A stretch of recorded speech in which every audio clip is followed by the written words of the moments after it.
शुभ संध्या साथियों, आप सभी का एक मर्तबा फिर से बहुत बहुत स्वागत है, बहुत बहुत अभिनंदन है हमारे डिजिटल प्लेटफॉर्म पर। कलम सम्राट बैच के साथ में मैं हाजिर हूं। भारतीय काव्य शास्त्र की आज प्रथम कक्षा पहली क्लास है और जैसा कि आप जानते हैं नवीन पाठ्यक्रम के अनुसार ये पेपर 2 की क्लासेस आपका स्टार्ट हो रही है इस बैच के माध्यम से। पहले पेपर 1 में आप जानते हैं हिंदी साहित्य का इतिहास है, केवल हिंदी साहित्य का इतिहास और हिंदी गद्य की विधाएं पेपर 1 का विषय है। और पेपर 2 में आपको मालूम है कि भारतीय और पाश्चात्य काव्य शास्त्र के साथ साथ में व्याकरण और भाषा विज्ञान, उसके साथ साथ में मतलब मैं उसको नाम दूंगा प्रयोजन मूलक हिंदी, और उसके साथ साथ में उत्तराखंड का साहित्य यानी जनपदीय साहित्य और उत्तराखंड की संस्कृति और साथ में संस्कृत का व्याकरण पेपर 2 का विषय है। तो हम इस बैच के माध्यम से पेपर 2 पहले आरंभ कर रहे हैं, पेपर 1 उसका आगे चलेगा, यानी कलम सम्राट की बात कर रहा हूं। जो बैच 1 और बैच 2 के विद्यार्थी है उनका भी अभिनंदन है इस बैच में, क्योंकि वो भी आपका काव्य शास्त्र यहीं से मेरे साथ में पढ़ना आरंभ करेंगे। यानी पेपर 2 का जो भारतीय काव्य शास्त्र आपके पाठ्यक्रम में लिखा है उसकी चर्चा हम आज से आरंभ करने वाले हैं। भारतीय काव्य शास्त्र के समापन के पश्चात पाश्चात्य काव्य शास्त्र पर जाएंगे, पाश्चात्य काव्य शास्त्र के समाप्ति के पश्चात जनपदीय साहित्य की ओर जाएंगे, फिर आप प्रयोजन मूलक हिंदी पढ़ेंगे, संस्कृत का व्याकरण पढ़ेंगे, फिर उत्तराखंड की संस्कृति जो बची है वो आपको पढ़ाएंगे मिस्टर जोशी सर, यानी पंकज सर के हवाले से आपको उत्तराखंड की संस्कृति की कक्षाएं प्रदान की जाएंगी। तो ये आपका शेड्यूल रहने वाला है। और 7 बजे शाम को नित्य दिन मैं आपके साथ लाइव जुड़ूंगा, यानी कि भारतीय काव्य शास्त्र के साथ में। आप जानते हैं 150 अंकों का पेपर 2 आना है, तो भारतीय काव्य शास्त्र के साथ साथ में पाश्चात्य काव्य शास्त्र और व्याकरण का वेटेज बढ़ जाता है। मैं उम्मीद कर रहा हूं कि लगभग 75 प्रश्न आपके काव्य शास्त्र से होंगे, भारतीय हो या पाश्चात्य हो, या उसमें आपका संस्कृत के व्याकरण इंक्लूड हो या जनपदीय साहित्य इंक्लूड होगा, और लगभग 70 के तकरीबन प्रश्न आपका हिंदी व्याकरण के आने अलग से। तो आप सभी लोगों का एक बार अभिनंदन है। मैं देख पा रहा हूं कि बहुत ज्यादा लोग अब लाइव आ चुके हैं हमारे साथ में। निशा जी, हेमा जी, सीमा गोदियाल जी और अनिल नोटियाल साहब, पुष्पा जी और अनेक लोग अभी लाइव आ चुके हैं, तो सभी का स्वागत है। अनिल नोटियाल जी बहुत दिनों बाद लाइव में जुड़ा हूं। नोटियाल साहब कह रहे हैं भैया अब आपका लगातार सिलसिला जारी रहेगा, 7 बजे शाम को सभी लोग लाइव आ सकते हैं, सभी लोग लाइव जुड़ सकते हैं। अनीता जोशी जी भी लाइव है भाई, अनीता जोशी जी का बहुत बहुत स्वागत है। और हेमलता मेहरा जी भी है, किरण सेमवाल जी भी है, ममता वर्मा जी भी है, किरण सेमवाल जी भी है, बहुत लोग आ गए हैं, प्रियंका जी भी है, मंजू बोरा जी भी आ गई है, और नेहा बोरा जी का भी भाई अभिनंदन है, आपका बहुत बहुत स्वागत है। जो भी लोग लाइव आ चुके हैं सब लोग जरा फटाफट से लाइव आएंगे। रीता जी आ गई है और मंजू जी आ गई है हमारे साथ में। व्याकरण को देखकर बहुत डर लग रहा है, प्रियंका जी हम है तो क्या गम है, व्याकरण की आप चिंता मुझ पर छोड़ दे, हम है उसके लिए कोई दिक्कत नहीं है।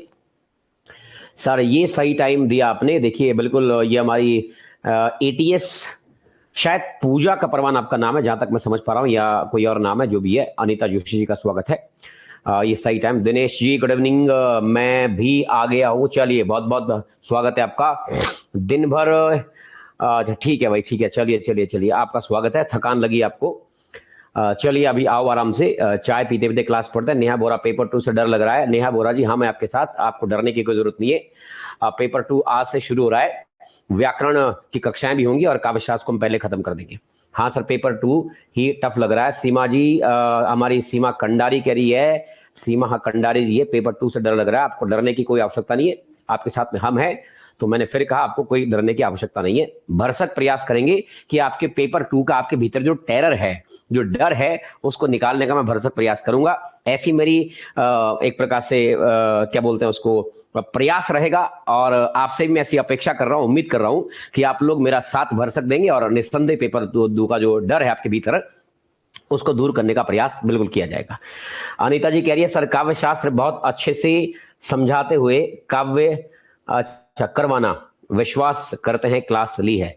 अनीता जोशी जी आपको बोलने की आवश्यकता नहीं है। देखिए एक सर प्लीज अब 7 बजे, हाँ ये क्लास, इस बैच की क्लास 7 बजे ही चलेगी, 7 बजे ही चलेगी, और 8 बजे मैं आपको यूट्यूब पे मिलूंगा। अभी इसके बाद तुरंत कुछ दिनों के लिए, 4-5 दिन के लिए बैच बनाना नया, तो यूट्यूब पे आना लाजमी सी बात है, कुछ दिनों के लिए जरूरी होता है। मार्केटिंग का वही तरीका, तो आप लोग मेरे साथ यूट्यूब पे भी देंगे और यहाँ पर तो हम लोग क्लास 7 बजे लगातार पढ़ेंगे पढ़ेंगे, है ना। तो आप सभी लोगों का स्वागत है। और बाकी रही बात अनीता जी ने कहा, तो अनीता जी इस बात के लिए मैं आपको आश्वस्त करता हूं, मेरे साथ आप जितना भी पढ़ेंगे, मेरी एक आदत है ज्यादा नहीं पढ़ाऊंगा, लेकिन जितना पढ़ाऊंगा ठोस पढ़ाऊंगा, और जितना पढ़ाऊंगा वो आपको कॉन्सेप्ट के साथ पढ़ाया जाएगा। किसी प्रकार की आपको दिक्कत, किसी प्रकार की तवालत मेरे ख्याल से मेरी कक्षा में नहीं होनी चाहिए, ऐसी मेरी उम्मीद और प्रयास रहेगा। बाकी भी कोई डाउट्स अगर आपके होते हैं तो निसंदेह आप पूछ सकते हैं। काव्य के लिए बुक पढ़ने की प्रियंका जी, अगर आप हमारे नोट्स ठीक से पढ़ लेते हैं, बढ़िया प्रकार से पढ़ लेते हैं जो हम पढ़ाएंगे, और कोशिश करें मेरे साथ साथ आप भी नोट्स लिखते रहे जब मैं क्लास में लिखा रहा हूं, क्योंकि मैं पीपीटी का सहारा काव्य के लिए कम लूंगा। कभी कभार पीपीटी आ जाएगी तो अलग बात है, बोर्ड पर लिखने से ज्यादा पढ़ाया जाएगा, ताकि आप भी कॉपी पेन लेकर के चीजों को लिख सकें। मैं आपको क्लास शुरू करने से पहले एक सलाह दे दूं अंतिम, फिर चलते हैं क्लास पर। आप क्या करिए बच्चा, मेरे साथ साथ जैसे मैं लिख रहा हूं तो कॉपी पेन लेके प्लीज बैठे, बेड पर ना बैठे, रजाई के भीतर ना डूब के कॉपी पेन लेके बैठेगा। थोड़ी देर 1 घंटे के लिए काम छोड़ दो, और मेरे साथ साथ में आप जो मैं लिख रहा हूं उसको अपनी कॉपी पर लिखो। एटलीस्ट आपका हाथ से बना हुआ नोट्स आपके पास तैयार होगा। बाकी प्रिंटेड नोट्स और पेपरी नोट्स आपको एक्स्ट्रा में प्रदान करूंगा, वो तो एक्स्ट्रा मिलेगा ही मिलेगा आपको, उसमें कोई दिक्कत नहीं है, लेकिन अपने हाथ से लिखा हुआ नोट्स आपको ज्यादा याद हो सकता है, ऐसा मेरा मानना है। तो इसलिए आप लोग भी मेरे साथ तैयार करें पहली क्लास से आज। हाँ बिल्कुल, लिखने का टाइम मिलेगा, पूरा टाइम मिलेगा, कोई दिक्कत नहीं है ना, कोई दिक्कत नहीं है। हाँ, ये तो राणा सर जी के नोट्स अपने आप में कंप्लीट है, बिल्कुल उसकी चिंता मत करिए आप। दिनेश चंद जी, कोई दिक्कत वाली बात नहीं। अच्छा, सुबह वाली क्लास नहीं ले पाती है ज्योति डिमरी जी कह रही है, कोई दिक्कत नहीं। तो जो सुबह नहीं जुड़ पाता है उनके लिए खास व्यवस्था है शाम की, वही है ना, उनके लिए खास व्यवस्था है शाम की। चलिए आरंभ करते हैं सभी लोगों के साथ में। सबको फिर से एक बार नमस्कार, स्वागत, अभिनंदन, खैर मकदम आप सभी का। और चलिए आपको लिए चलते हैं भारतीय काव्य शास्त्र की ओर। अब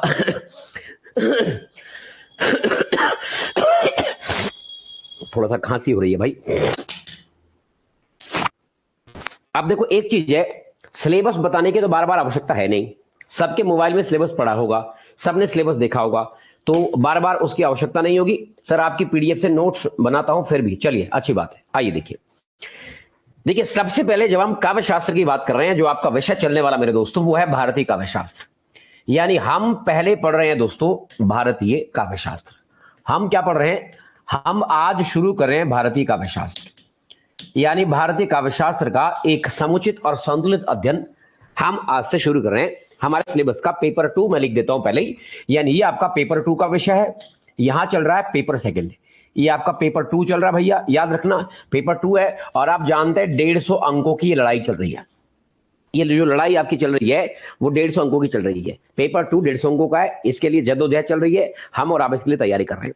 तो सबसे पहले मेरे प्यारे साथियों, मेरे प्यारे साहित्यानुरागियों, मैं कहूंगा आपको सबसे पहले हमें जानना है काव्य शास्त्र की पृष्ठभूमि क्या है।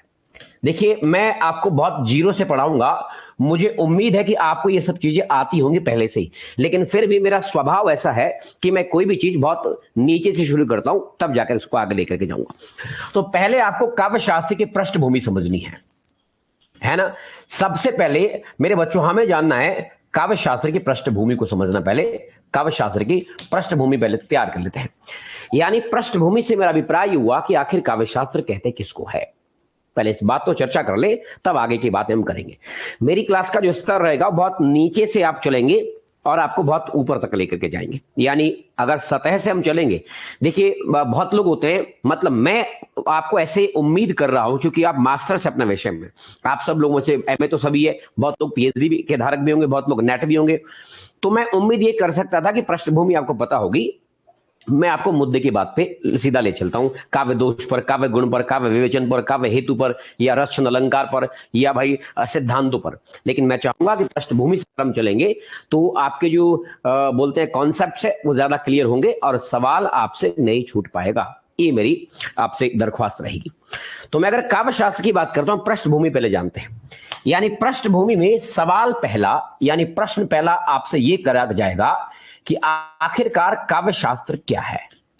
यानी पहली चर्चा हमको ये करनी है कि सर काव्य शास्त्र है क्या चीज, कैसे क्या है काव्य शास्त्र, काव्य शास्त्र क्या है, एक बेसिक सा फंडा हमको ये सीखना। बड़े सिंपल और बड़ी साधारण बात आप लोग जानते हैं मेरे बच्चा, काव्य शास्त्र का मतलब कविता का शास्त्र। काव्य शास्त्र का मतलब जिसे आप पोएट्री कहते हैं एक प्रकार से अंग्रेजी साहित्य में, यानी कविता की जो नीति है, कविता लिखने का जो पैमाना है, कविता लिखने का जो एक प्रकार से मैं कह सकता हूं सूचक है कि आप कविता कैसे लिख सकते हैं, काव्य लिखने का क्या ढंग होना चाहिए।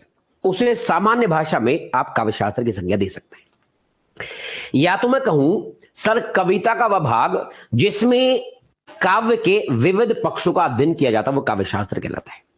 जिसमें काव्यों के विविध पक्षों का अध्ययन किया जाता है। अभी काव्य के विविध पक्ष क्या है आपको गौर करना पड़ेगा।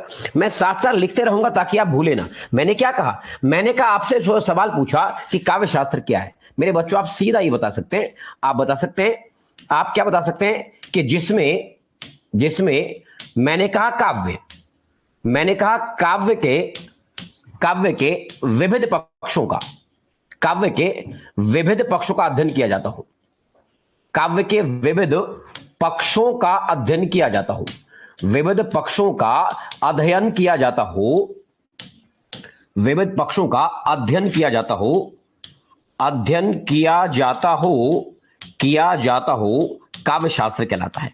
एकदम आसान भाषा में, आपकी रोजमर्रा की जिंदगी वाली भाषा में काव्य शास्त्र पढ़ाऊंगा ताकि आपको भी लगे कि अब बातें समझ में आ रही है, यानी काव्य शास्त्र कहलाता है। मतलब अगर बेसिक परिभाषा की मैं बात करूं, मैंने कहा कि जिसमें काव्य के विविध पक्षों का अध्ययन किया जाता है उसको काव्य शास्त्र कहा जाता है।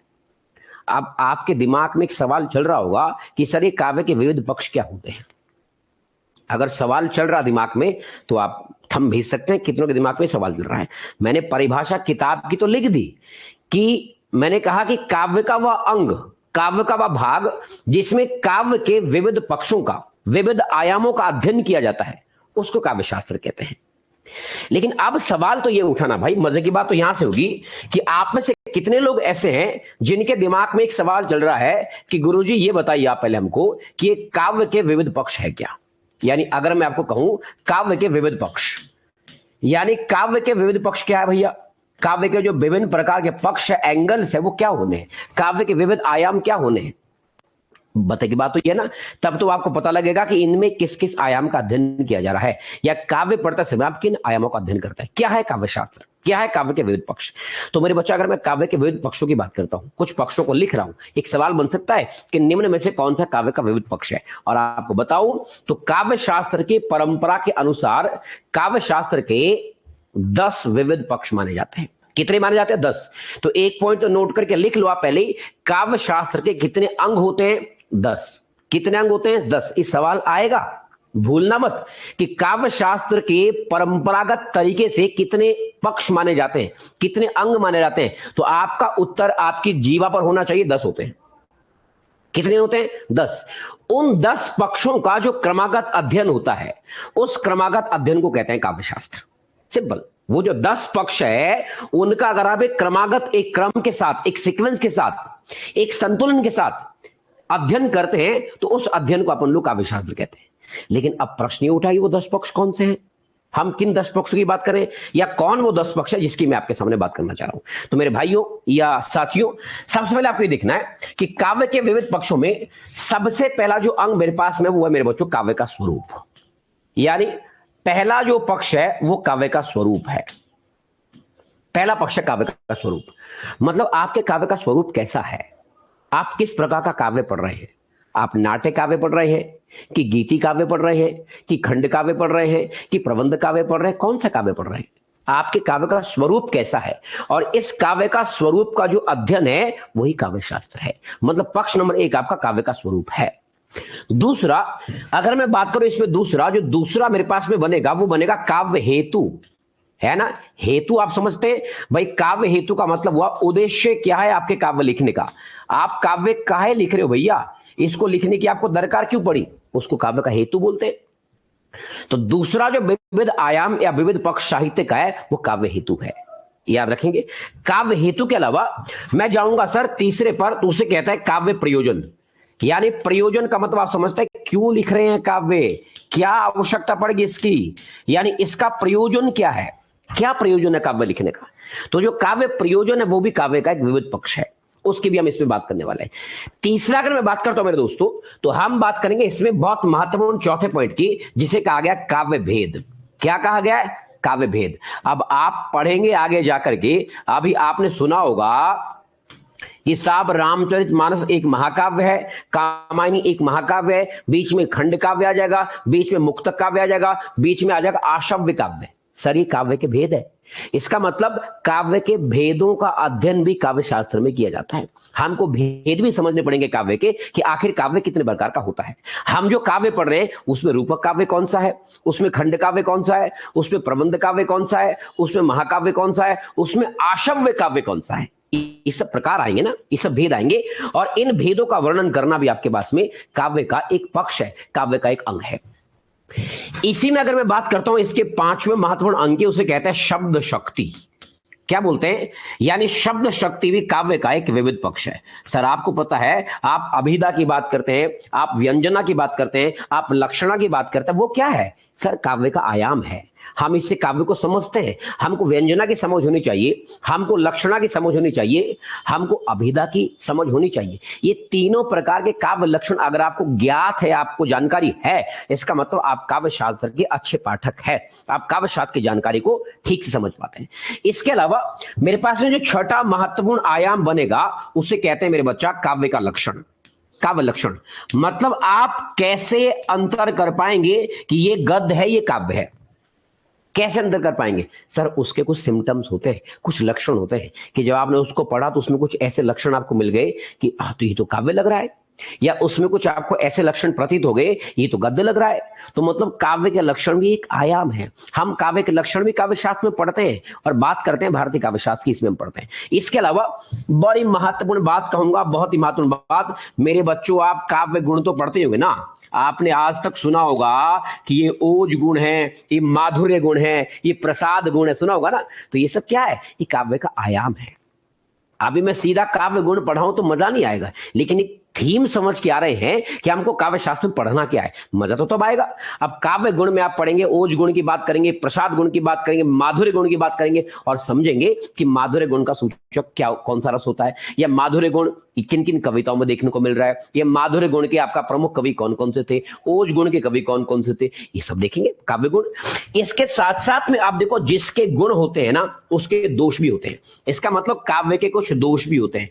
अब ये सवाल आपसे करता हूं कि काव्य के दोष कितने माने जाते हैं, अलग अलग दोष है। अभी भरत बाब आएंगे, वो तो काव्य के 10 दोष मान लेंगे, कोई 12 दोष मान लेगा, कोई 5 दोष मान लेगा, कोई 4 दोष मान लेगा। इसका मतलब गुण है तो उसके साथ में उसके दोष भी छुपे साथ साथ में, यानी आपको दोषों की बात भी करनी है। और इसी के साथ साथ में हमें देखना पड़ेगा, जो 9वां अंग आपका देखने को मिल जाएगा उसमें हम आपका रस और अलंकार को पैरेलल साथ साथ चलाते हैं, यानी ये भी काव्य का आयाम है, इसको भी काव्य का आयाम में पढ़ना पड़ेगा। जो 10वां आपको आयाम मिलेगा मेरे बच्चों, वो है छंद शास्त्र, या उसको छंद कहते हैं। यानी ये वो 10 चीजें हैं जिन्हें मैं विविध पक्ष कह रहा हूं। अगर मैंने कहा कि भाई काव्य का एक ऐसा भाग जिसमें काव्य के विविध पक्षों का अध्ययन किया जाता है, विविध पक्ष का मतलब जिसमें मैं काव्य का स्वरूप भी पढ़ रहा हूं, जिसमें काव्य के हेतु भी पढ़ रहा हूं, जिसमें काव्य का प्रयोजन पढ़ रहा हूं, जिसमें काव्य के भेद पढ़ रहा हूं, जिसमें शब्द शक्ति का अध्ययन कर रहा हूं, जिसमें काव्य के लक्षण पढ़ रहा हूं, जिसमें काव्य के गुण पढ़ रहा हूं, जिसमें काव्य का दोष, जिसमें रस छंद और अलंकार पढ़ रहा हूं, वो सब कहलाता है काव्य शास्त्र। तो मतलब ये जो मैंने कहा ना, एक पॉइंट मैंने पहले कहा था कि काव्य शास्त्र के परंपरागत तरीके से 10 अंग माने जाते हैं। चाहे तो मैं आपके सुविधा के लिए यहां पर जो है अलग से नोट करके एक पॉइंट नोट कर देता हूं, चाहे तो आपके लिए नोट करके पॉइंट लिख देता हूं और आप भी इसको लिख लेना।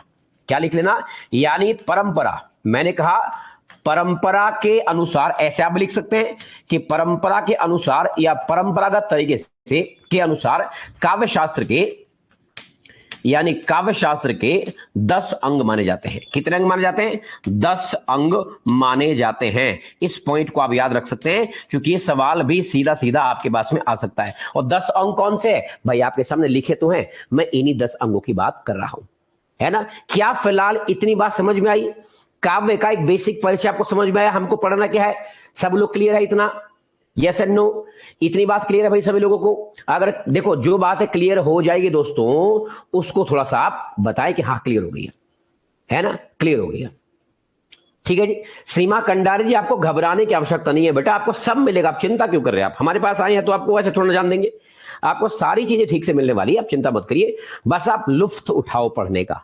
अगर आपको आनंद आ रहा है तो लुफ्त उठाइए, आपको लग रहा है कि मेरा आत्मविश्वास बढ़ रहा है और मैं अगर पढ़ूं यहां पर तो शायद आप ठीक जगह आए हो, आपको अगर ऐसी अनुभूति हो रही है तो उसका आनंद ले, बाकी आप इत्मीनान से पढ़िए, मेरे ऊपर छोड़ दिया। वेरी गुड, बहुत बढ़िया, बहुत ही बेहतरीन तरीका है कि अगर आपको बात तो समझ में आ गई है। आप देखिए जो हमको पढ़ना क्या है, हमको पढ़ना है भारतीय काव्य शास्त्र। ये जो चीजें मैंने बताई है ये तो काव्य शास्त्र का एक परिचय था, काव्य शास्त्र की पृष्ठभूमि थी कि हम क्या पढ़ेंगे। हम पढ़ेंगे काव्य का स्वरूप, हम पढ़ेंगे काव्य के हेतु, हम पढ़ेंगे काव्य का प्रयोजन, काव्य के भेद, शब्द शक्ति, काव्य लक्षण, काव्य गुण, दोष, रस, छंद, अलंकार आदि आदि। हम ये 10 बातें पढ़ेंगे इसमें। लेकिन सबसे बड़ी बात, हमें पहले पृष्ठभूमि तैयार करनी है। हमें आज परिचय समझना, काव्य का आखिरकार परिचय क्या है। ये तो मैंने बात करी है सिर्फ काव्य शास्त्र की। उम्मीद करता हूं कि आप लोगों ने इसको नोट कर लिया होगा, मैं ऐसी उम्मीद करता हूं नोट कर लिया होगा शायद से। साथ साथ नोट करते रहो। अगर आपने नोट नहीं किया तो मैं थोड़ी देर के लिए किनारे हो जाता हूं। जिसको जो नोट करना है आप नोट कर सकते हैं इत्मीनान से। इन सब बातों को अगर आप लिखना चाहते हैं तो लिखिएगा, और अगर आपने लिख लिया तो मैं आगे बढ़ता हूं। रफली लिख लीजिएगा, बाद में फेयर कर लेना। पहले फटाफट कलम चलाइए, रफली उतारिए मेरे साथ साथ में फटाफट से, ताकि टाइम वेस्ट ज्यादा ना हो, है ना। ऐसा आप लिख सकते हैं चीजों को आप। लेकिन मजे की बात क्या है, मजे की बात है जो हमें पढ़ना है वो क्या पढ़ना है, हमें पढ़ना है भारतीय काव्य शास्त्र। क्या पढ़ना है। अब मेरा सवाल है कि साहब भारतीय काव्य शास्त्र क्या है। अब मेरा सवाल है कि भारतीय काव्य शास्त्र क्या है। अब हमको तो ये समझना ना, हम पढ़ रहे हैं इसको, हमें पढ़ना है ये, हमें पहले पढ़ना है भारतीय काव्य शास्त्र। अभी हमने जाना कि काव्य शास्त्र क्या है, एक परिचय। और अब मैं बात कर रहा हूं कि भारतीय काव्य शास्त्र क्या है। अगर माना आपसे कोई पूछ पड़े कि भारतीय काव्य शास्त्र क्या है, एक शब्द में आप क्या बताएंगे, आप क्या जवाब दे सकते हैं। मतलब क्या ऐसा बोलेंगे आप कि जो भारत में बना काव्य है वो भारतीय काव्य शास्त्र है, जो इंग्लैंड में बना है, जो अमेरिका, जर्मनी, फ्रांस, ब्रिटेन में बना है वो पाश्चात्य काव्य शास्त्र है। नहीं, हम ऐसा नहीं बोलेंगे। हम जागरूक लोग हैं, पढ़े लिखे लोग हैं, हिंदी में एमए है, हिंदी से नेट है, हिंदी में पीएचडी बहुत लोग कर रहे हैं, तो हम भारतीय काव्य शास्त्र की समुचित परिभाषा जानते हैं। मैं आपसे ऐसी उम्मीद करता हूं। देखो बहुत बेहतरीन तरीके से अगर मैं कहूं तो आप ये कह सकते हैं सर संस्कृत काव्य की परंपरा को भारतीय काव्य शास्त्र कहा जाता है। क्यों। अरे भाई हमारी भाषा हिंदी की दादी कौन है, संस्कृत है। सोचिए 1500 बीसी से 500 बीसी के बीच संस्कृत भाषा थी। संस्कृत के बाद पाली का विकास हुआ, प्राकृत का विकास हुआ, अपभ्रंश का विकास हुआ, अवट का विकास हुआ, देन हिंदी का विकास हुआ। तो दादी कौन हुई, दादी तो संस्कृत है ना। तो जो परंपरा आपके दादी जी ने सीखी थी वो परंपरा आप भी सीख रहे हैं, वो चीजें आप में भी आ रही है। इसका मतलब संस्कृत काव्य की जो परंपरा है उसी परंपरा को भारतीय काव्य शास्त्र कहा जाता है। सिंपल बात। मतलब अगर मैं एक पॉइंट यहां लिखना चाहूं तो मैं क्या लिख सकता हूं, मैं ये लिख सकता हूं साहब कि हमारे पास में संस्कृत काव्य की परंपरा, मैंने यहां लिखना है मेरे बच्चा कि संस्कृत काव्य की प्राचीन परंपरा को, की प्राचीन परंपरा को भारतीय काव्य शास्त्र कहा जाता है। भारतीय काव्य शास्त्र कहा जाता है। सिंपल बात, कोई दिक्कत वाली बात नहीं, एकदम आसान भाषा में भारतीय काव्य शास्त्र कहा जाता है। इतनी बात आप लिख लो, काम खत्म, समाप्त बात है। इसमें क्या दिक्कत है, ऐसा क्यों मैं कह रहा हूं आप समझिए। देखो बच्चा, पहले क्या होता था जब संस्कृत का काव्य शास्त्र था, आपको पता है पहले काव्य भी पद्यात्मक रूप में लिखा जाता था, सॉरी गद्यात्मक रूप में लिखा जाता था। पहले अलग फॉर्म थी गद्य लिखने की, गद्य में लिखते थे, चीजें नहीं थी। लेकिन जब संस्कृत के काव्य से हिंदी का काव्य बना तो हमने हिंदी के काव्य में विविध पक्षों का अध्ययन शुरू किया। जब विविध पक्षों का अध्ययन शुरू किया तब हिंदी का काव्य शास्त्र अलग हुआ। पहले आप पद्यात्मक रूप से सब चीजें लिख रहे हैं, पहले गद्य अलग नहीं था, पहले तो गद्य था ही नहीं। आप देखो जो संस्कृत का साहित्य पढ़ते हैं आप, क्या आपको कहानियां मिलती है पढ़ने को, क्या उपन्यास मिलते हैं पढ़ने को, क्या नाटक आपने पढ़े संस्कृत में, रेयर, बहुत कम। रेखा चित्र पढ़े, जीवनी पढ़ी, आत्मकथा पढ़ी, नहीं। इसका मतलब पहले पूरा पद्यात्मक था, तो काव्य पहले चलता था। और आज के तारीख में गद्य और पद बन गए, दो पक्ष, दो सेगमेंट बन गए, एक गद्य एक पद। यानी आप गद्य विधाएं पढ़ते हैं और पद विधाएं पढ़ते हैं। इसका यह अर्थ हुआ मेरे बच्चा कि भाई अगर आप आज पढ़ रहे हैं पद साहित्य, यानी कि अगर आप पद साहित्य पढ़ रहे हैं अर्थात आप केवल कविता पढ़ रहे हैं, तो कविता के विभिन्न आयाम पढ़ने जो मैंने पीछे बताए, और उन आयामों का अध्ययन भारतीय काव्य शास्त्र कहलाएगा आज के तारीख में। लेकिन जब आप गद्य पढ़ते हैं तो गद्य के आयाम अलग है। गद्य में आप काव्य दोष, काव्य गुण, काव्य लक्षण, काव्य प्रयोजन नहीं पढ़ते हैं। तो मैंने इसलिए कहा कि पुरातन काल में संस्कृत के जमाने में सारा का सारा पद्यात्मक साहित्य होता था। गद्य होता ही नहीं था। तो इसलिए काव्य शास्त्र का आपको मतलब ये नहीं बताना पड़ता था कि काव्य का लक्षण क्या होता है, काव्य का दोष क्या होता है, काव्य के गुण क्या होते हैं। ये आज के तारीख में आवश्यकता आन पड़ी, क्योंकि आज गद्य अलग बन गया, पद्य अलग बन गया। तो आज के तारीख में इसलिए आप काव्य के विविध पक्षों का अध्ययन करते हैं, और इसलिए मैंने पहले परिभाषा लिखी थी कि काव्य के विविध पक्षों का अध्ययन काव्य शास्त्र कहलाता है। क्योंकि आप कविता के गुण पढ़ रहे हैं, आप कविता के लक्षण पढ़ रहे हैं, आप कविता का प्रयोजन पढ़ रहे हैं, आप कविता के प्रकार पढ़ रहे हैं, आप कविता का गुण और दोष पढ़ रहे हैं, आप कविता का स्वरूप पढ़ रहे हैं, और इन सब का जो अध्ययन है उसी को कहते हैं काव्य शास्त्र। ये भारतीय काव्य शास्त्र की बातें मैंने की आपके सामने। लेकिन वर्तमान समय में एक शब्द कुछ लोग कहते हैं कि काव्य शास्त्र को साहित्य शास्त्र कहना चाहिए। ये वर्तमान की बात कर रहा हूं। आज के तारीख में विद्वानों का एक बड़ा वर्ग ऐसा है जो ये कहता है कि काव्य शास्त्र साहित्य शास्त्र है। आप समझना शब्दों को, क्या काव्य शास्त्र को साहित्य शास्त्र कहना न्याय संगत है? मेरी नजर में तो गलत है। क्यों गलत है? अरे भाई, साहित्य तो पद्य भी है और साहित्य गद्य भी है।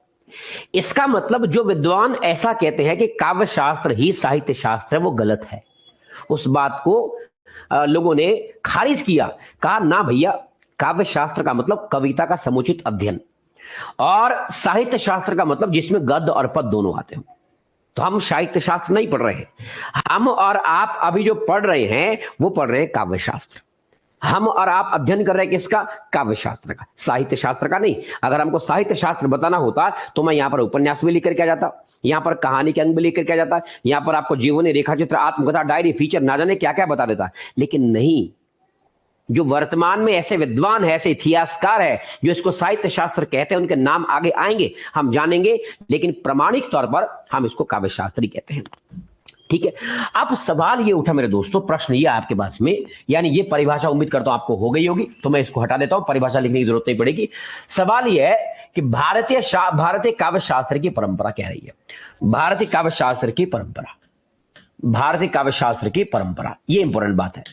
यानी भारतीय काव्य शास्त्र की परंपरा का शुभारंभ कैसे हुआ, सूत्रपात कैसे हुआ, ये परंपरा चली कैसे, या ये परंपरा भैया आगे तक गई कैसे, किस प्रकार से इस परंपरा का शुभारंभ हुआ है, सवाल ये है, हमको ये जानना बहुत आवश्यक है। अब जब परंपरा की बात आएगी भैया आगे, तो एक काम करते हैं, मैं सबसे पहले एक नाम यहां लिख देता हूं और उस नाम को आप सलाम करेंगे। वो नाम है आचार्य भरत मुनि साहब का। मैंने यहां क्या लिखा? नाम आचार्य भरत मुनि साहब। आप जरा ध्यान देना, आप ध्यान से, किसका नाम लिखा है? आचार्य भरत मुनि। लगभग ये थे दूसरी शताब्दी के आसपास के, यानी मैंने लिखा है कि सेकंड शताब्दी की जब बात चल रही थी, या दूसरी शताब्दी के आसपास की जब बात चली थी, तब का इनका टाइम पीरियड था भरत मुनि साहब का। और आप सब जानते हैं इनकी प्रसिद्ध कृति का नाम तो किसको नहीं पता होगा। नाट्य शास्त्र का नाम आपने एक बार नहीं, कम से कम 1000 बार सुना होगा, क्योंकि आप हिंदी के पाठक है, आप लोग जानते हैं। तो आचार्य भरत मुनि से भारतीय काव्य शास्त्र की परंपरा का आगाज होता है। यानी भरत मुनि की कृति नाट्य शास्त्र को भारतीय काव्य शास्त्र की परंपरा का प्रस्थान बिंदु माना जा सकता है। प्रस्थान बिंदु का मतलब यहां से शुभारंभ हुआ है। अगर मैं लिखूं कि भारतीय काव्य शास्त्र की परंपरा का प्रस्थान बिंदु क्या है, तो आपको उत्तर देने में बिल्कुल हिचक नहीं होनी चाहिए कि सब नाट्य शास्त्र है। हम नाट्य शास्त्र की बात कर सकते हैं। मतलब नाट्य शास्त्र काव्य शास्त्र का प्रथम उपलब्ध ग्रंथ है। अगर मैं एक पॉइंट यहां लिखूं आपके सुविधा के लिए, क्या लिखूं? मैंने पॉइंट एक बना दिया। मैंने कहा कि साहब जो नाट्य शास्त्र है, यानी मैंने कहा कि नाट्य शास्त्र भारतीय काव्य शास्त्र परंपरा का, क्या लिखा मैंने लिखा कि भारतीय काव्य शास्त्र, भारतीय काव्य परंपरा का, भारतीय काव्य परंपरा का प्रथम उपलब्ध ग्रंथ है। प्रथम उपलब्ध ग्रंथ है, प्रथम उपलब्ध ग्रंथ है। मुझे नहीं पता इससे पहले कुछ था या नहीं था, रहा होगा, स्रोत नहीं मिला। इसका मतलब जो भारतीय काव्यशास्त्र की परंपरा का पहला उपलब्ध ग्रंथ है वो आपके पास नाट्यशास्त्र मिला हुआ है। आप समझते हैं साहब, ये जो नाट्यशास्त्र की मैं बात करता हूं, इस नाट्यशास्त्र की अगर हम बात करें, तो अगर मैं बात करता हूं भरत मुनि साहब की, तो भरत मुनि साहब ने अपने इस ग्रंथ में, अब जरा एक पॉइंट नोट करके देखना, भरत मुनि साहब क्या बता रहे हैं। यानी भरत मुनि जी ने, मैंने कहा भरत मुनि जी ने नाट्यशास्त्र में अपने पूर्ववर्ती, एक पॉइंट लिख रहा हूं, अपने पूर्ववर्ती रसवादी आचार्य नंदी किशोर, क्या लिखा है, नंदी किशोर का उल्लेख किया है, नंदी किशोर का उल्लेख किया है, नंदी किशोर का उल्लेख किया है। अब देखिए ये बात हमें नहीं पता नंदी किशोर थे या नहीं थे, लेकिन जब आप नाट्य शास्त्र पढ़ते हैं तो नाट्य शास्त्र में भरत मुनि साहब खुद कहते हैं कि मुझसे पहले संस्कृत काव्य शास्त्र में नंदी किशोर जी का नाम था और नंदी किशोर जी ने काव्य को लिखा था पहले, भरत मुनि से पहले के काव्य शास्त्र थे। लेकिन जो भारतीय काव्य शास्त्र की परंपरा मेरे दोस्त, वो आपको पता है कि भारतीय काव्य शास्त्र की व्यवस्थित परंपरा का सूत्रपात आप मानते हैं नाट्य शास्त्र से। यानी फिर सवाल आएगा कि भारतीय काव्य शास्त्र की व्यवस्थित परंपरा का सूत्रपात कहां से हुआ, नाट्य शास्त्र से हुआ भैया। भारतीय काव्य शास्त्र की व्यवस्थित परंपरा का पहला उपलब्ध ग्रंथ कौन सा है, नाट्य शास्त्र। हम नंदी किशोर का नाम नहीं जानते हैं, क्योंकि नंदी किशोर का कोई ग्रंथ मिला ही नहीं उपलब्ध। जब इनका कोई ग्रंथ नहीं मिला तो कैसे बाबा नंदी को हम श्रेय दे दे, हम तो देंगे भरत साहब को श्रेय, क्योंकि इनका पहला ग्रंथ है जो आपको परंपरागत रूप से मिलता है, या जिसमें आपको परंपरागत रूप से काव्य की चीजें देखने को मिलती थी। और मजे की बात अगर आपको कहूं, एक और बात बहुत इंटरेस्टिंग कहूं साहब, हमारे जो ये भरत मुनि साहब है, याद रखना, यानी भरत मुनि जी ने, मैंने एक पॉइंट और लिखना है, भरत मुनि जी ने नाट्य शास्त्र को, पॉइंट लिख रहा हूं, आपको पता होना चाहिए कि नाट्य शास्त्र को इन्होंने कहा है पंचम वेद। बहुत महत्वपूर्ण बात है, क्या कहा है, पंचम वेद की संज्ञा दी है। ये पॉइंट आपको याद करना पड़ेगा एग्जाम के पॉइंट ऑफ व्यू से। मैं इसको एक काम करता हूं, थोड़ा सा गरिमा मार करता हूं। भरत मुनि अपनी किताब को कह रहे पंचम वेद है कि 4 वेद संस्कृत में थे, ऋग्वेद था, अथर्ववेद था, सामवेद था, यजुर्वेद था। जो 5वां वेद है वो नाट्य शास्त्र है, क्योंकि नाट्य शास्त्र में काव्य की बड़ी बारीकियां दे रखी है। इसका मतलब भरत मुनि साहब ने खुद कहा ये काव्य का ये भैया पंचम वेद है, यानी भरत मुनि अपनी कृति नाट्य शास्त्र को पंचम वेद कह रहे हैं, इसको पंचम वेद की बात कर रहे हैं। और एक और बात अगर आपको बताऊं इंटरेस्टिंग, तो आप जानेंगे इसके साथ एक और पॉइंट मेरे बच्चों आपको पता होना चाहिए, यानी जो नाट्य शास्त्र है हमारा प्रमुख ग्रंथ है, भारतीय काव्य शास्त्र की परंपरा का आधार है। नाट्य शास्त्र में कुल 36 अध्याय है, यानी 36 अध्याय है। कितने अध्याय है, फैक्ट याद रहेगा, कितने अध्याय है, 36 अध्याय है, जिसमें आपको पता होना चाहिए, जिसमें लगभग 5000 श्लोकों का वर्णन है, श्लोकों का वर्णन मिलता है। अब ये फैक्ट आपसे बन सकते हैं सवाल के लिए, मैं फिर कह दूंगा, इस पॉइंट को मार्क कर देता हूं भैया। नाट्य शास्त्र में कुल अध्याय कितने हैं, 36 है, और इन 36 अध्यायों में लगभग अप्रॉक्स, एग्जैक्ट डाटा तो नहीं पता है, लेकिन लगभग अनुमानतः 5000 श्लोकों का इसमें समावेश मिलता है। नाट्य शास्त्र के बारे में बात करता हूं तो ये 36 अध्यायों का एक ग्रंथ है, और इसमें आपको लगभग मिलता है, यानी 5000 ग्रंथों का इसमें वर्णन आपको मिलता है। मैंने कल भी कहा था, कल की क्लास में मैंने फिर एक पॉइंट आपको लिखवाया था। क्या पॉइंट लिखवाया था, मैंने कहा था कल यूट्यूब पे कि नाट्य शास्त्र के 6वें और 7वें अध्याय में, यानी 6वें और 7वें अध्याय में रस संप्रदाय का उल्लेख मिलता है। किसका उल्लेख मिलता है, रस संप्रदाय का उल्लेख मिलता है। तो यह भी आपको पॉइंट याद रखना है कि भाई नाट्य शास्त्र के 36 में से कौन सा ऐसा अध्याय है जिसमें आपको मिलता है रस संप्रदाय का उल्लेख। क्योंकि रसवादी आचार्य है तो साहब 6वां और 7वां अध्याय, ये 7 लिखा है, इसको एक मत समझिएगा। 6वें और 7वें अध्याय में आपको उल्लेख मिलता है बेसिकली किसका, रस संप्रदाय का। कुल अध्याय कितने, 36, श्लोक कितने, 5000। भारतीय काव्य शास्त्र की परंपरा का सूत्रपात कहां से हुआ, नाट्य शास्त्र से हुआ है, इस बात को आप लोग जानते हैं। और इसमें आपको मजे की बात यह है कि 6वें 7वें अध्याय में आपको रस का उल्लेख मिला है। लेकिन आप जरा मेरी बात को समझना ध्यान से, इसमें क्या लिखा है, बड़ा इंटरेस्टिंग पॉइंट आने वाला है। पॉइंट क्या आने वाला है, यानी 6ठा पॉइंट यहां लिख दे रहा हूं। 6ठा पॉइंट मेरे दोस्तों आपको पता होना चाहिए, यानी भरत मुनि जी ने नाट्य शास्त्र में क्या लिखा है। भरत मुनि नाट्य शास्त्र में लिखते हैं कि रस समस्त ललित कलाओं का प्राण तत्व है। क्या लिखा नाट्यशास्त्र में? उन्होंने लिखा है रस को समस्त ललित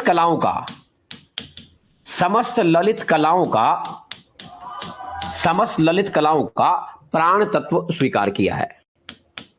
प्राण तत्व स्वीकार किया है। ये पॉइंट भाई आपके लिए बहुत काम का है, बहुत काम का है। मैं इसको मार्क कर देता हूं। भरत मुनि क्या बोलते हैं? नाट्य शास्त्र में लिखते हैं कि भाई जो रस है ना, वो समस्त ललित कलाओं का, ललित कला का मतलब जिसमें नृत्य भी आ गया, जिसमें गायन भी आ गया, समझ रहे? मतलब आप डांस करते हैं ना, कथक करते हैं या ये भरतनाट्यम करते हैं, जितने क्लासिकल डांसेस है सब नृत्य कलाएं, गायन कलाएं, चित्रकला हो, भाव हो, भंगिमा हो, जितनी भी ललित कलाएं हैं, उन सब ललित कलाओं का जो प्राण तत्व है वो रस है। मतलब सभी ललित कलाएं किससे बनी है? रस से। अगर सवाल बनेगा कि भरत मुनि के अनुसार सभी ललित कलाओं का निर्माण हुआ है, क्या दिक्कत है आपको बताने में? आप बोल देना रस से बनी है। भरत मुनि खुद लिखते हैं नाट्यशास्त्र में कि जितनी ललित कला हमारे देश में है, समस्त ललित कलाओं का जो आधार है, समस्त ललित कलाओं का जो प्राण तत्व है, वो नृत्य हो, वो गायन हो, या वो कोई सा भी नृत्य हो, सर सभी ललित कलाओं का जो आपके पास में यहां तक कि जो काम दशाएं भी होती है, अगर आप काम दशाओं को समझ पा रहे हैं, जो काम इच्छा वासना ललित कला है, और उन सब ललित कलाओं का जो प्राण तत्व है वो रस है। रस के बिना कोई ललित कला संभव नहीं है, ऐसा हमारे भरत साहब कहने का काम करते हैं, या भरत मुनि साहब बताते हैं। इस प्रकार की चीजें उनको देखने को मिलती है। और अगर मैं आगे दोस्तों चलूं तो आपको पता है, अगर मैंने आगे एक पॉइंट उसमें और ऐड किया तो ऐड करने के लिए हम एक काम करते हैं, एक पॉइंट लिख देते हैं। आपको पता होना चाहिए सर नाट्य शास्त्र में क्या हुआ, एक और पॉइंट मैं लिख देता हूं यहां पर, यानी पॉइंट नंबर 7 बनाता हूं। मैंने कहा कि मेरे बच्चा नाट्य शास्त्र के 7वें अध्याय में 16वें अध्याय में आप याद रखना है कि 16वें अध्याय में, स्पेशली बता रहा हूं, 16वें अध्याय में हमारे जो भरत साहब है, इन्होंने बेसिकली आपका 4 अलंकारों और 10 काव्य गुणों और 10 काव्य दोषों का वर्णन किया है। मैं फिर कह दूंगा 16वें अध्याय में क्या लिखा है इन्होंने कहा कि अलंकार होते हैं 4। मैंने कहा 4 अलंकारों, साथ में 10 काव्य गुण और साथ में 10 काव्य दोषों का वर्णन किया है। भाई पॉइंट याद रखना कि नहीं? अगर सवाल बनेगा आपसे, प्रश्न बन गया, मान लिया जाए प्रश्न ये बना कि भाई भरत मुनि के मतानुसार या भरत मुनि के अनुसार जो काव्य के दोष है, क्या हो गया इसको, एक मिनट,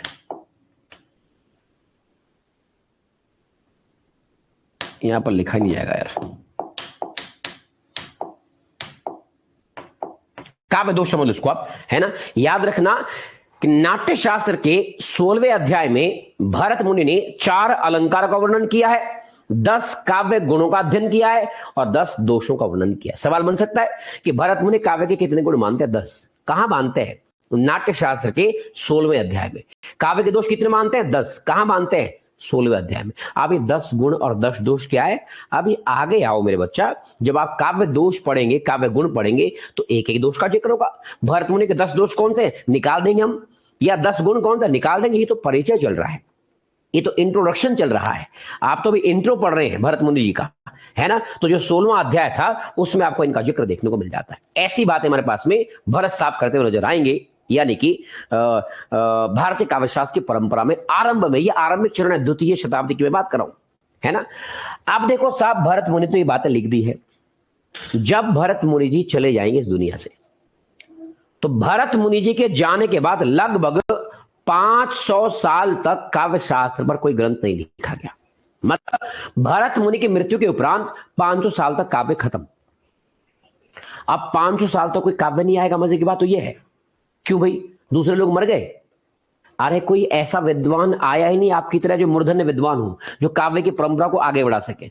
500 साल तक काव्य रहा अवरुद्ध, बंद रहा। यानी भरत मुनि के बाद लगभग 500 वर्षों तक काव्य अवरुद्ध रहा, बंद रहा। फिर 500 साल बाद लगभग मैं कहूंगा तब जाके हमारे पास में आएंगे। 500 साल का मतलब यह है, ये दूसरी शताब्दी में थे, तो लगभग 7वीं 8वीं शताब्दी में कौन आएगा? आचार्य भामा जी आएंगे, भारत के दूसरे मूर्धन्य विद्वान आचार्य भामा साहब। तो यानी अगर मैं एक और पॉइंट यहां लिखूं तो यहां नाम लिख देते हैं आचार्य भामा साहब का। यानी अब अगर आपको बताया जाए ये लगभग आ रहा है 7वीं शताब्दी में। 7वीं शताब्दी का मतलब 500 साल, लगभग इतने साल बाद। सर 500 साल तक काव्य लिखा ही नहीं गया, तब आएंगे हमारे पास में भामा साहब।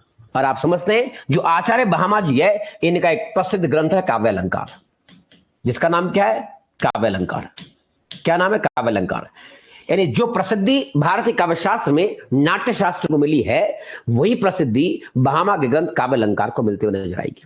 क्योंकि ये दूसरे आदमी है, याद रखना, भारतीय काव्य शास्त्र की परंपरा में दूसरा व्यक्ति भामा साहब आएंगे, जो काव्य लिखने का काम करेंगे, जो काव्य के गुण दोषों की बात करेंगे। मतलब मैं कहूं 6वीं शताब्दी के आसपास इनका एग्जैक्ट टाइम पीरियड माना जाएगा। अगर मैं लिखना चाहूं तो यहां मैं एक पॉइंट लिख देता हूं, साथ में मैं इनको 6वीं शताब्दी लिख दे रहा हूं, है ना। 6वीं शताब्दी के आसपास, 6वीं शताब्दी में ये व्यक्ति आए थे। इससे पहले सोचो दूसरी शताब्दी में था, फिर ये आएंगे 6वीं शताब्दी में, लगभग 500 साल के बाद ये व्यक्ति आएगा। यानी 6वीं शताब्दी में भामा ने काव्य शास्त्र की जो चिंतन की परंपरा थी, उस परंपरा को आगे बढ़ाने का काम किया और अलंकार, एक प्रकार से अलंकार के वैज्ञानिक मीमांसा प्रस्तुत की। सोचिए आप, मतलब नाट्य शास्त्र की परंपरा को आगे बढ़ाने का काम करेंगे हमारे पास में भामा साहब। तो मैं एक पॉइंट और लिख सकता हूं, इसमें ऐड कर सकता हूं कि भाई हमारे पास में पॉइंट एक क्या लिख सकता हूं, मैं लिख सकता हूं भामा ने काव्य शास्त्र के चिंतन की परंपरा को आगे बढ़ाने का कार्य किया। आगे बढ़ाने का कार्य किया। दूसरा आदमी है ये, याद रखना। यानी हमारे पास में नाट्य शास्त्र के बाद ये दूसरा आदमी आ रहा है जो ये काम कर रहा है। और आप जानते हैं अलंकार शास्त्र की वैज्ञानिक मीमांसा प्रस्तुत की, मतलब आगे तो बढ़ाया ही, उसके साथ साथ में क्या है, यानी मैं फिर लिखूंगा कि आचार्य भामा ने अलंकार शास्त्र की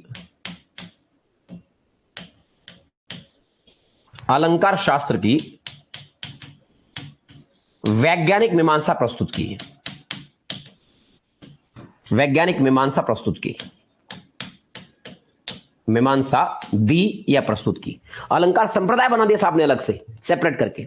ऐसी बात इनके बारे में कही जा सकती है। मतलब भामा प्रथम अलंकारवादी आचार्य थे।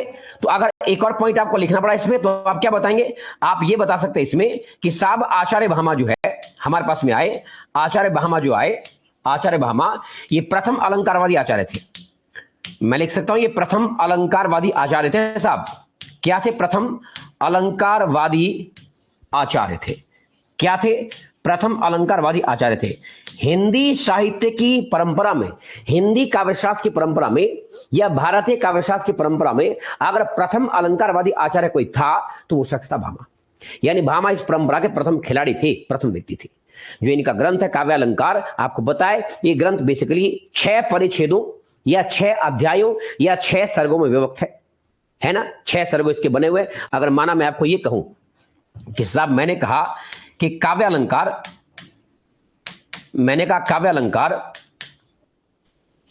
6 परिच्छेदों या सर्गों में विभक्त है। कितने सर्गों में विभक्त है? 6। उसके कितने अध्याय थे? 36। अब ये 6 सर्ग कौन कौन से हैं? हम यही नाम लिख सकते हैं। यानी इसमें इन्होंने क्या क्या बात की? साहब ये बात करते हैं काव्य शरीर की, कि काव्य का शरीर क्या होना चाहिए। पहला अंग इसका ये है। और इनका जो दूसरा अध्याय है या दूसरा सर्ग की मैं बात करता हूं, वो सर्ग है स्पेशली अलंकार। दूसरा सर्ग लिखते हैं अलंकार के रूप में। जो इनका तीसरा सर्ग है या तीसरा परिच्छेद है, वो कहते हैं काव्य दोष। यानी इन्होंने भी काव्य दोष की चर्चा की है, काव्य दोष की बात ये भी करते हैं। जो इसका चौथा सर्ग है वो मेरे पास में आएगा काव्य न्याय। चौथा सर्ग ये बात करते हैं काव्य न्याय की, जिसी को काव्य गुण भी आगे जाकर कहेंगे।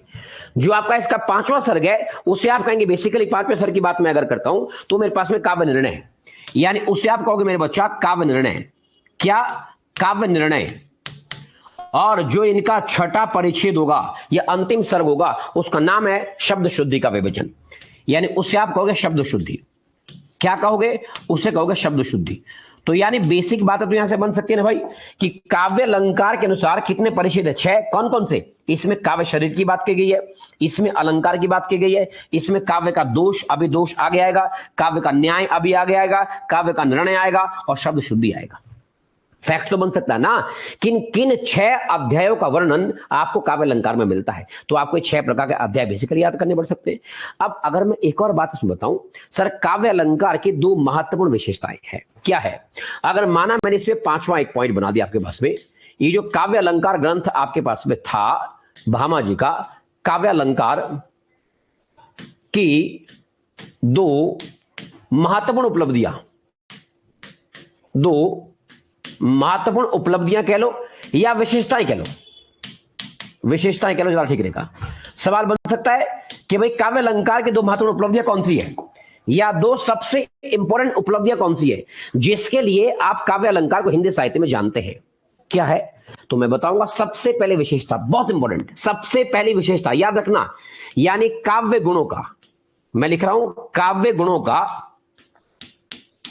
गुणों का वैज्ञानिक वर्गीकरण। पहली बार सवाल बनेगा ये कि काव्य गुणों का वैज्ञानिक वर्गीकरण पहली बार किसने किया? ये प्रश्न बन जाएगा भाई। और इन्होंने अपने काव्य गुणों के तहत मेरे बच्चा 3 गुण शामिल किए। कौन कौन से गुण? जिसे आप प्रसाद गुण कहते हैं, जिसे आप ओज गुण कहते हैं, जिसे माधुर्य गुण कहते हो, यहां से आए हैं। यानी अगर मैं बात करता हूं प्रसाद गुण की, अगर मैं बात करता हूं ओज गुण की, और अगर मैं बात करता हूं माधुर्य गुण की, आज तो हम इनको पढ़ते हैं, लेकिन याद रखना ये गुण देन किसकी है? तो देन आचार्य भामा की है। यानी काव्य अलंकार ऐसा ग्रंथ है जिसमें पहली बार वैज्ञानिक तरीके से गुणों का वर्गीकरण किया गया। काव्य के गुणों का वैज्ञानिक वर्गीकरण पहली बार कब हुआ? आप बताएंगे साहब, पहली बार हुआ वो गुणों का वर्गीकरण काव्य अलंकार में, जिसमें 3 गुण निकल के सामने आए, और उन 3 गुणों में प्रसाद है, ओज है और माधुर्य है। ये तीनों गुणों की चर्चा पहली बार कौन करता है? देखिए भरत साहब तो 10 गुण बता रहे काव्य के, इन्होंने कहा 3 गुण काव्य के होने चाहिए, और वो 3 गुण ओज आप देख सकते हैं, प्रसाद और माधुर्य है। ये बताया पहली बार काव्य अलंकार में। और इससे बड़ी बात अगर मैं बताऊं तो आपको पता है इनके ग्रंथ की दूसरी विशेषता क्या है? एक तो ये था, दूसरी विशेषता यानी आचार्य भामा। देखो आचार्य भामा, भैया आचार्य भामा ने वक्रोक्ति को सभी अलंकारों का मूल माना है। सभी अलंकारों का मूल माना है। सभी अलंकारों का मूल माना है। मूल माना है, आपको बात याद रखनी है। और आपको अगर पता है तो इसी कॉन्सेप्ट से आगे जाकर के आएगा वक्रोक्ति संप्रदाय। भैया कुंतक ने दिया है ना, कुंतक साहब के दिमाग में बात कहां से आई? यहां से, जब भामा ने यह कह दिया कि जितने भी अलंकार है सबका मूल वक्रोक्ति में छुपा हुआ है, तो कुंतक साहब को मौका मिल गया और कुंतक ने बना दिया संप्रदाय अलग, जिसे आप कहते हैं वक्रोक्ति संप्रदाय, है ना। तो वक्रोक्ति संप्रदाय का जो कॉन्सेप्ट है, याद रखना, वो कॉन्सेप्ट निकलेगा यहीं से। मतलब अगर मैं कहूं तो मैं ये कह सकता हूं कि कालांतर में कुंतक ने वक्रोक्ति संप्रदाय का प्रतिपादन किसके सिद्धांत के आधार पर किया? सवाल बन सकता है। आप बताएंगे भामा के सिद्धांत के आधार पर, या भामा के काव्य अलंकार नामक ग्रंथ में उल्लेखित वक्रोक्ति सभी अलंकारों का मूल है। इस तथ्य को पढ़ करके कुंतक ने वक्रोक्ति को एक संप्रदाय बना दिया है। तो मतलब अगर मैं कहूं कहीं ना कहीं तो जो कुंतक साहब है वो भी लिंक हो रहे काव्य अलंकार से। यहां से इनका भी आपका लिंक आपको देखने को मिलेगा, या वो भी अपनी बात को यहां से शुरू करते हुए नजर आएंगे, है ना। ये थी बात 6वीं शताब्दी की। फिर हमारे पास में 7वीं शताब्दी में एक और विद्वान आएगा जिसका नाम होगा आचार्य दंडी। फिर दंडी की बात करेंगे, उसके बाद उद्भट आएंगे, वामन आएंगे, रुद्रट आएंगे, आनंद वर्धन आएंगे, शिवेंद्र आएंगे। इन सब की बातें पहले परिचय के रूप में जाननी पड़ेगी। इन सब का परिचय पहले जानना पड़ेगा, तब कभी हम काव्य के एक गुण पर आएंगे या एक बात पर आएंगे, है ना। तो उम्मीद करता हूं आपको चीजें ठीक से क्लियर हो रही होंगी।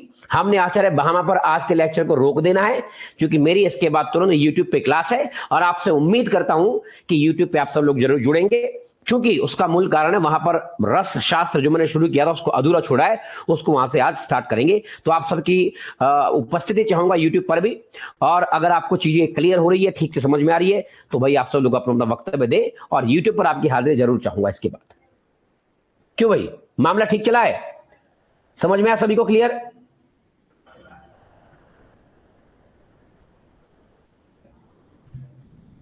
क्यों भाई?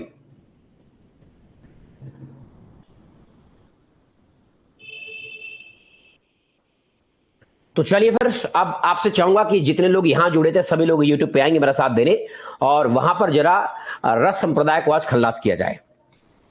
आप लोग उपस्थित रहेंगे तो जो बाकी लोग होंगे वो भी हमारे साथ जुड़ने का प्रयास करेंगे, और आप लोग हमारा प्रयास ठीक लग रहा है तो आप भी भैया सर यूट्यूब अलग चीज है, यूट्यूब पे अलग क्लास चल रही है, वहां पर रस संप्रदाय चल रहा है, यहां पर तो बहुत अलग चीजें चल रही है अभी। ठीक है जी, तो चलिए बाकी आपसे मिलते हैं कल सुबह भी। अभी यूट्यूब पे आइए फटाफट मेरे साथ में, और फिर कल शाम को आप यहीं से आगे शुरू करेंगे। बहामा के बाद छोड़ा है, और दंडी साहब को हम, दंडी साहब इंतजार कर रहे हैं कल के लिए, उनको देखेंगे कल।